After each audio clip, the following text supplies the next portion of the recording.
আজ 2 দিন যাবত এতটা পরিমাণে ঝোড়ো হওয়ার মতন হচ্ছে বাতাস আর কি বইতেছে, আর এতটা পরিমাণে আবহাওয়া হচ্ছে খারাপ, মনে হইতেছে এই বুঝি বৃষ্টি আর কি শুরু হয়ে গেল। তো দুপুরের দিকে হচ্ছে রান্নাঘরে রান্না করতে আসছি, জানালা দুইটা হচ্ছে খোলা, এতটা পরিমাণে হচ্ছে বাতাস আর কি আসতেছে, তারপরেও নিরুপায় জানালা হচ্ছে বন্ধ করতে পারতেছি না, কারণ রান্নার একটা ধোঁয়া আছে, আর জানালাটা হচ্ছে বন্ধ থাকলে তো রান্নার হচ্ছে ধোঁয়াটা বের হওয়ার মতন কোনো অপশন নাই, কারণ যে পরিমাণে হচ্ছে বাতাস আর ঠান্ডা। আমি কিন্তু দিনটা 24 ঘন্টা হচ্ছে জানালা দরজা আর কি বন্ধ রাখার চেষ্টা করি। তো রান্নার টাইমে দেখা যাচ্ছে হচ্ছে রান্নাঘরে আর কি জানালাটা খোলা রাখি, তাছাড়া হচ্ছে কিছু আর কি করার নাই। তো আজকে কিন্তু দুপুরে হচ্ছে রান্না করব পাঙ্গাস মাছ, রান্না করব টমেটো দিয়ে। 3 দিন ধরে হচ্ছে এই বড় একটা বাঁধাকপি আর কি আনা হয়েছে, তো কি দিয়ে রান্না করবো সেটা আর কি চিন্তায় ছিলাম। তো আজকে ভাবলাম হচ্ছে ডিম দিয়ে আর কি ভাজি করে ফেলি। তো এই হচ্ছে বাঁধাকপিটা আর কি ডিম দিয়ে ভাজি করলে কিন্তু খেতে বেশ মজা লাগে। তো রান্না করার আগে হচ্ছে বাঁধাকপিটা একটু ভাপিয়ে নেব, যাতে হচ্ছে বাজে যে স্মেলটা ওটা যাতে হচ্ছে চলে যায়। যাই হোক, আর এদিকে কিন্তু মাছটা কিন্তু আমি 2বারে হচ্ছে ভেজে নিছি অফ ক্যামেরায়, আর এখানে হচ্ছে মশলাটা আর কি কষিয়ে নিতেছি। তো আমি এখানে হচ্ছে আদা রসুন আর পেঁয়াজটা সুন্দর করে ভাজা হয়ে গেলে তারপরে কিন্তু হচ্ছে শুকনো মশলাটা দিয়ে তো একটুখানি হচ্ছে পানি দিয়ে দিলাম, আর পানিটা হচ্ছে যখন আর কি একটু ফুটে উঠছে তখন হচ্ছে ভেজে রাখা আর কি মাছগুলি দিয়ে দিলাম আমি। আমার কাছে মনে হয় পাঙ্গাস মাছ হচ্ছে সব থেকে আর কি শর্টকাট একটা রান্না, খুবই তাড়াতাড়ি হচ্ছে রান্না আর কি করা যায়, আর মাছগুলি আমার কাছে মনে হয় যে ভাজতে আর কি যতটুকু আর কি দেরি লাগে।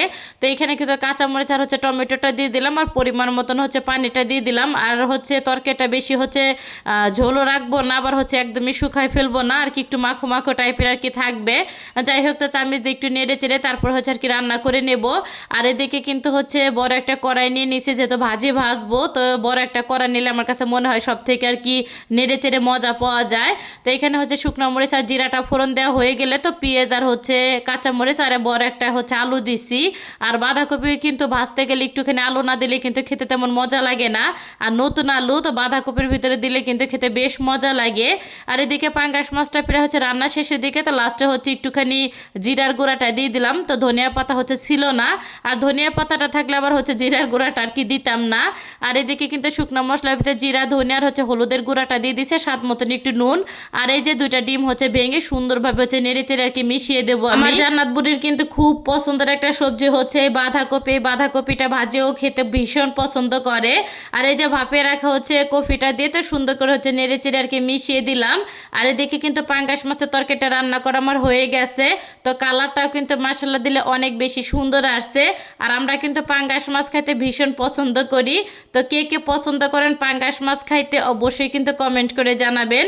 আর এই যে অনেকটা সময় নিয়ে কিন্তু হচ্ছে বাঁধাকপিটা আর কি আমার ভাজতে হয়েছে, আর যতই ভাপিয়ে নেই না কেন অনেকটা কিন্তু এক্সট্রা হচ্ছে পানি আর কি বের হয়। এই ম্যাজিক মশলা আমি কোনো হচ্ছে তরকারির ভিতরে আর কি দেই না, তো এই বাঁধাকপিটা আমি যখন আর কি ভাজি করি তো একটুখানি হচ্ছে মশলাটা দিলে আমার কাছে বেশ ভালো লাগে আর কি খেতে। তো আমার তরকারিটা কিন্তু হচ্ছে আর কি বাটিতে বাড়াও হয়ে গেছে ভাজি। তো সব মিলে কেমন লাগলো আজকের ভিডিওটা সবার কাছে অবশ্যই কমেন্ট করে জানাবেন। ভিডিওটা এখানে শেষ করলাম, সবাই ভালো থাকবেন, আসসালামু আলাইকুম।